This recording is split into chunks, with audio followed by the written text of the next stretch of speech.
Be completely sure you trust who you're hanging out with. You have no idea how many headaches this will avoid. College Redditors, what's the one high school habit each incoming freshman needs to stop doing on their first day of college? Your life isn't over if you walk into class late. Just calmly go in and take a seat. And don't walk to the front of the room and sit down. Sit at the back and be discreet about it. Giving a damn what your peers think about you. And having opinions about your peers based on trivial things, like whether or not they wear their varsity jacket. Also stop asking random people for a piece of gum when they take it out of their bag. Get your own gum. Don't shout out snide comments during class trying to get people to laugh. We don't care if that's what she said, we just want to learn. Yes. It will be on the test.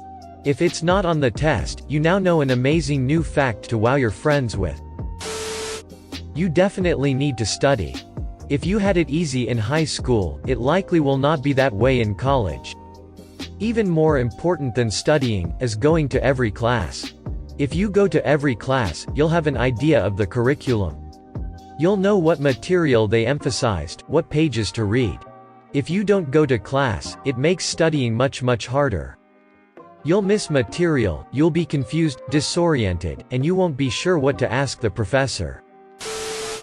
Long-distance relationship with high school girlfriend or boyfriend.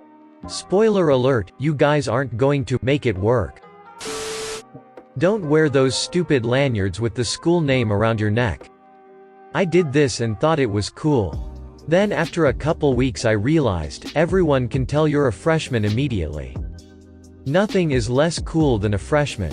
Also, don't travel in a group of 15, stick to a few. You look like idiots. You can't masturbate whenever you want. You have to time it according to your roommate's schedule. This annoyed me to be honest, but I got through it. Now I've accidentally conditioned myself to get horny when I'm doing homework. The best time to study was also the best time to rub one out. Dorms suck. Now in an apartment, hopefully that will stop the conditioning. Telling people what you got on SAT, or ACT, or AP, or what have you. No one will care. Putting your phone on vibrate is not the same as putting your phone on silent. Everyone can hear your phone buzz. Everyone can also see you texting during lecture. Hiding your phone under your desk fools no one. Also, no one cares if you shoot a quick text out, as long as you're not sitting in the first few rows. Putting on makeup in the middle of class. No one cares anymore. Some people just drag themselves out of bed wearing a t-shirt and sweatpants. And, as a professor, I can tell you that this behavior is rude. Most of us will ask you to do this on your own time. Do not wear your Letterman jacket. Do not bring up your standing, awards, honors, achievements, unless you are asked. I hate it when I was in history and heard, in HS I was in AP classes and I thought blah blah blah, if you know the answer don't showboat your past. No more raw dogging it, wear a condom. College campuses are STD infested. Good God. I know way too many people who got STDs. It's almost expected. Also get tested once a year even if you haven't been sexually active in said year. This is important for two reasons. One, there are a few STDs that you can get without having sex, and two, your last test could have been a false negative. Make sure you are getting full STD, STI, and that it includes HIV testing. I can't believe the number of people who don't do this. Edit, I probably wasn't as clear as I should have been. Get tested once a year if you haven't been sexually active. However, if you have multiple sexual partners, get tested more frequently.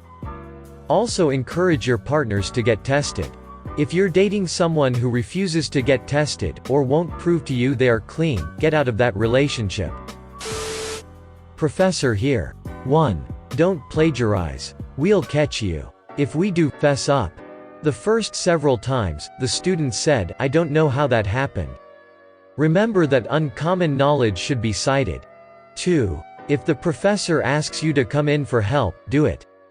We can't help you if you don't. 3. I can't tell you how many smart kids have dropped out.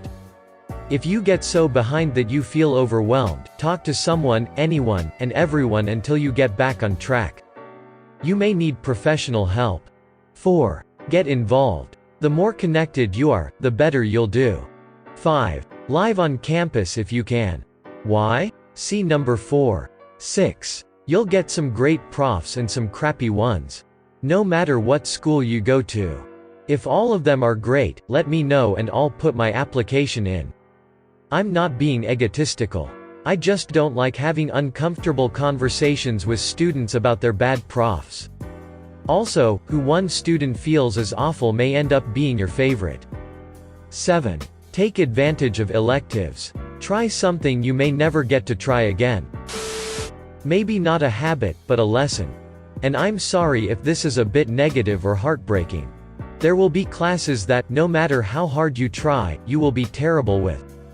I enrolled as an aerospace major because I wanted to change the world, despite being more of a history and English person. I, by some miracle, passed my second calculus class with a D. I had absolutely no hope with my third calculus class. I had a tutor, I went to study sessions, I went to office hours, I was housed with engineers. But at that point, nothing could teach me how to get from point A to point B. It was basically magic, with some loose logic here and there. I failed that class, despite all my effort. I'm not saying that you will also fail, but that there will be classes that will be nearly impossible to ace. It's very difficult to get all-round A's. But maybe that's just my engineering school. Here the engineering average GPA is just over 2.0, I believe. And, no exaggeration, the average math test score is 50% or below, so curving is completely necessary. 1. Be ready to change your major if you need to. What you actually do in a given field of study is often radically different than what you'd imagine. Had a friend go into physics, spent the last 2 years of his degree programming simulations. Switch early enough and you won't have too many headaches. 2. You can sneak into other classes. No one is going to stop or even notice you. Do this a lot, and you'll eventually be able to talk about just about anything.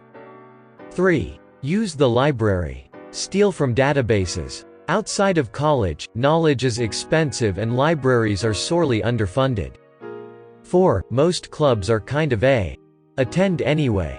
Catch a couple club members outside of the meetings, get a couple drinks in them, and you'll probably get something closer to what you were looking for.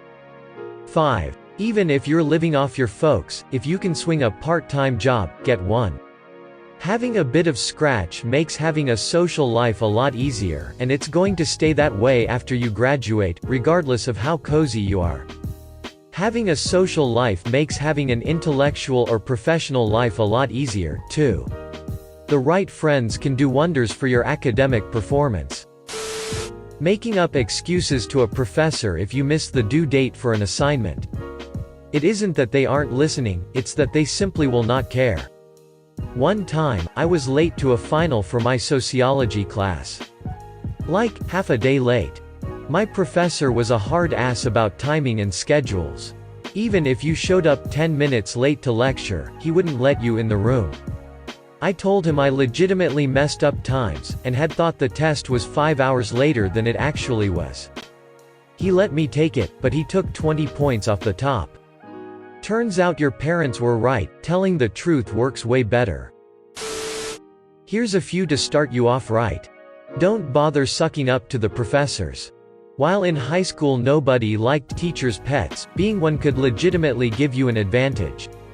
In college you are one out of thousands of students that your professor sees daily. If you become the classic suck-up, you're probably not going to be well liked by your classmates, and the professor will just see you as one out of many students, or worst case scenario, as a bothersome prick. Don't be afraid of asking your professor anything you don't understand. While they're held to a much higher standard than your normal teachers, they're still human. That doesn't mean you should interrupt him in the middle of a lecture. What I'm saying is that there's nothing wrong going to the professor after class to clear up your doubts. Expect failure. It doesn't matter if you're smart or even a genius, you're going to a whole different environment. It really is a whole new world you're entering, and getting used to it can be tough for some. The world won't end if you get a C on your first test, so chill. For the love of Godzilla, do not call them anything other than Professor. Don't call them Mr., don't call them Teach, or anything of the sort. One last thing, if you're doing any sort of illegal activity, trust no one. I'm not kidding here. Some people will gladly rat you out. Maybe they're prudes that are jealous of you, or maybe they're against what you're doing. Be completely sure you trust who you're hanging out with. You have no idea how many headaches this will avoid. Like and subscribe for more funny, interesting, and scary r/ask Reddit videos.